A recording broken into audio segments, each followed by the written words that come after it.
They also saw blue check marks as the elite, right? And because they only see it as status, they're like, oh, well, if I want that same status that I am falsely attributing to a check mark, well, now I could just buy it for $8 a month. But it turns out it doesn't actually work that way because you devalued the verified check mark to such an extent that nobody wants to keep it. So now a bunch of big accounts that are producing free content for you on your platform and driving traffic to get you ad dollars are no longer using the website because they don't want to be impersonated, or the people that would have otherwise been keeping the check mark for that security are just going to be without it now because they're not going to spend the $8. So the gambit failed. Elon Musk wanted to try to force a bunch of people that were already using the website to keep their check mark to give them $8 a month. He was trying to hold that security element of the verification check mark hostage. But you undercut that by making verification useless because anybody could buy it. And this is what always happens. So like you find something that already has a pretty good solution. You make a worse potential solution for it, use a bunch of tech bro mumbo jumbo to make it sound new and disruptive and innovative, and then it turns out to just be work. This is so stupid. Twitter is reportedly verifying accounts with over 1 million followers for free. So if you have Twitter Blue, you get an outsized influence on the algorithm. Your replies get boosted to the top of comment threads. You get better algorithmic performance. And you can buy that for $8 a month. But also, if you have more than 1 million followers, you're just getting better algorithmic performance, which you already have for having that many followers. So it's just like a rich get richer kind of shit. Like, so much for free speech. So stupid.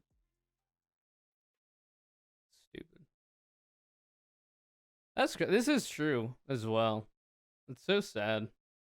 Every libertarian experiment in power. So I could be wrong, but from what I can tell, all previously verified accounts with over 1 million followers got the check back. 1. Tear down a bunch of rules based on arrogant personal grievances. 2. Slowly bring rules back as they discover rules exist for actual reasons and not just to be mean to one guy in particular.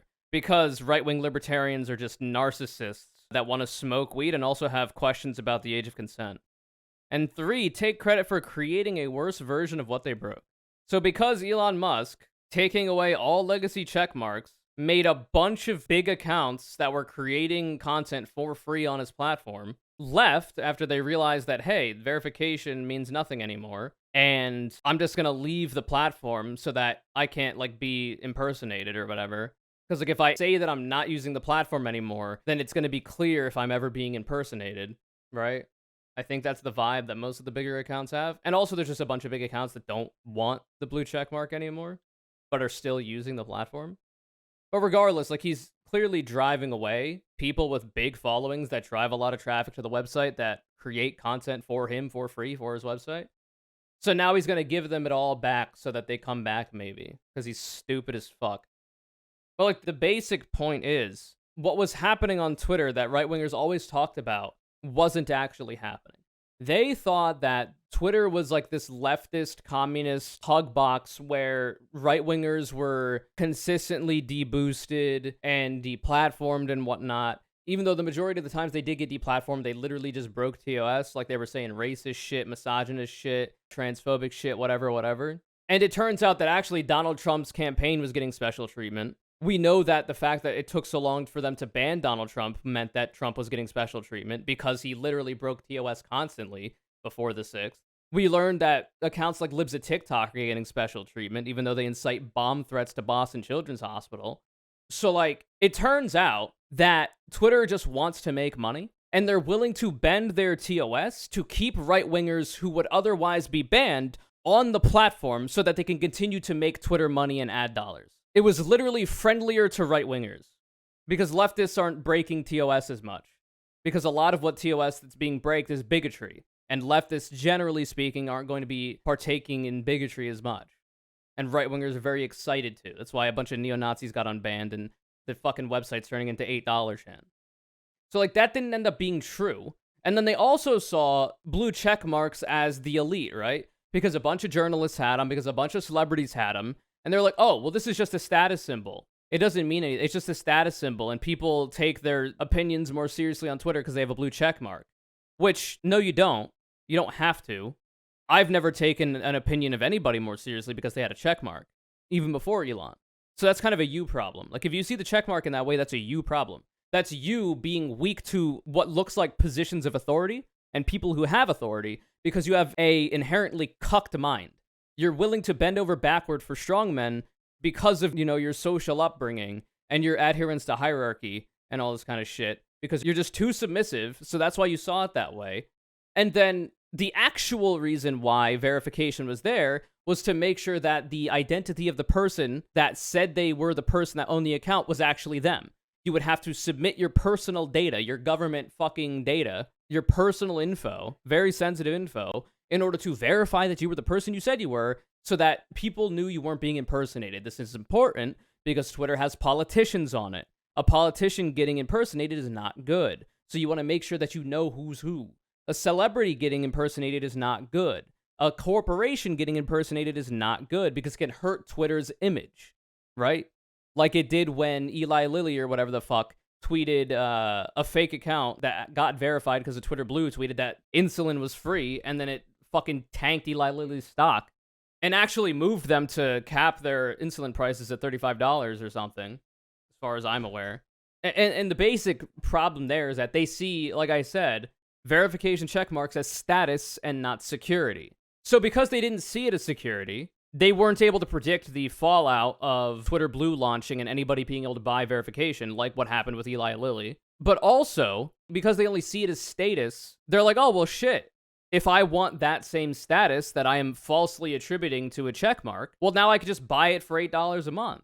And also, because of Twitter Blue, now we get better algorithmic performance. Now your replies get boosted to the top of people's comment threads and shit. Now I can buy popularity for $8 a month. Part of that is because Elon wants to try to find a way to monetize the platform outside of ad revenue because he bought the platform. He was forced into buying the platform at an unfortunate time where ad dollars were dried up because the new ad deals weren't put through in time. Because of his own ineptitude, he got fucked on ad dollars. So he needs to find a way to monetize it, even though he got forced into overpaying $44 billion for it, and now it's been devalued by half, apparently.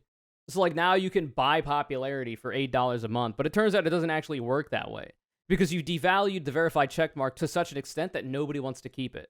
So now a bunch of big accounts that are producing free content for you on your platform and driving traffic to get you ad dollars, to get you eyeballs, are no longer using the website because they don't want to be impersonated, so cutting it off is easier to make sure that they know they're not getting impersonated. Because they know that they're not on the platform, so if anybody says they're them, well, it's not them. Easy clap. Or the people that would have otherwise been keeping the checkmark for that security are just going to be without it now, because they're not going to spend the $8. So the gambit failed. Elon Musk wanted to try to force a bunch of people that were already using the website to keep their checkmark to give them $8 a month. He was trying to hold that security element of the verification checkmark hostage.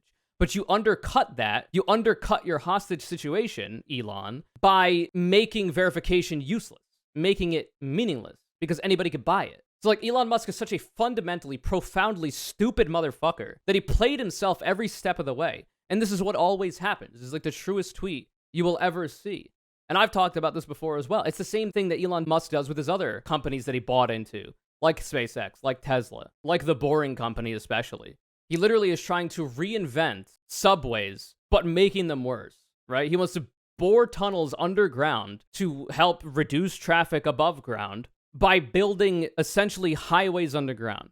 You could just build a subway. You would move more people. It would be less expensive. It would improve the quality of life of people.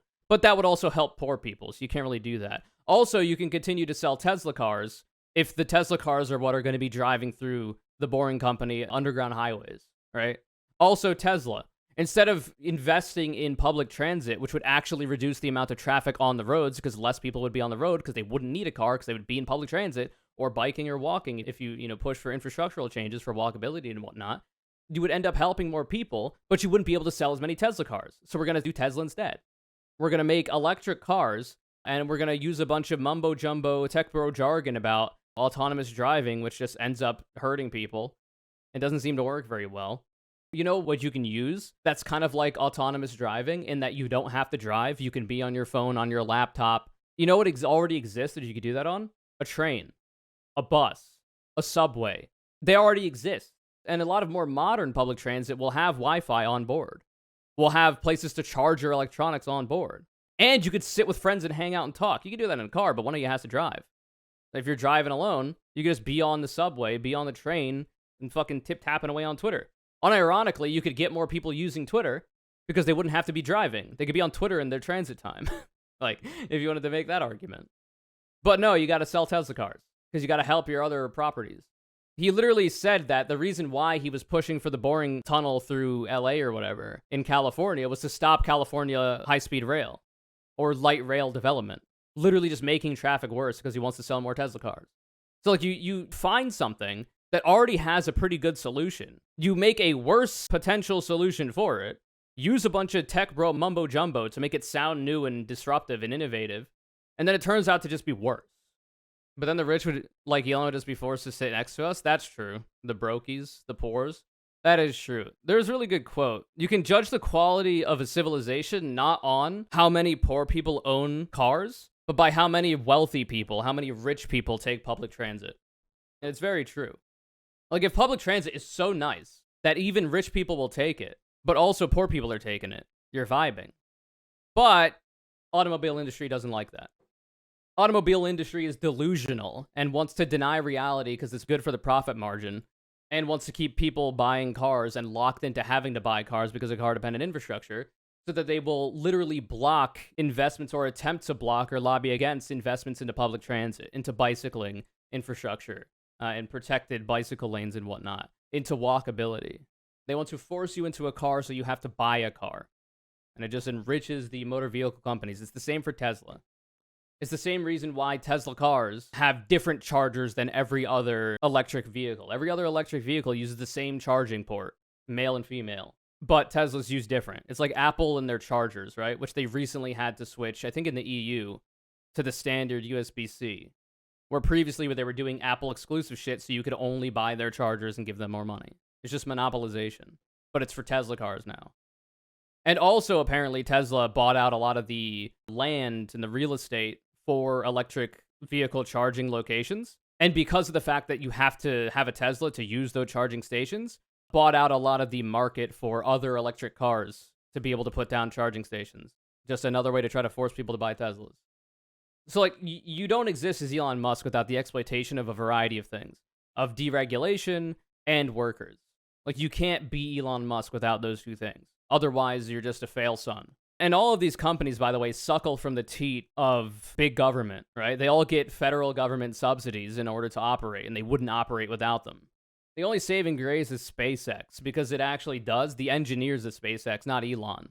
But the engineers at SpaceX have actually made some cool moves in terms of, like, reusable rockets and stuff. But that's the engineers. And also, they work with NASA a lot.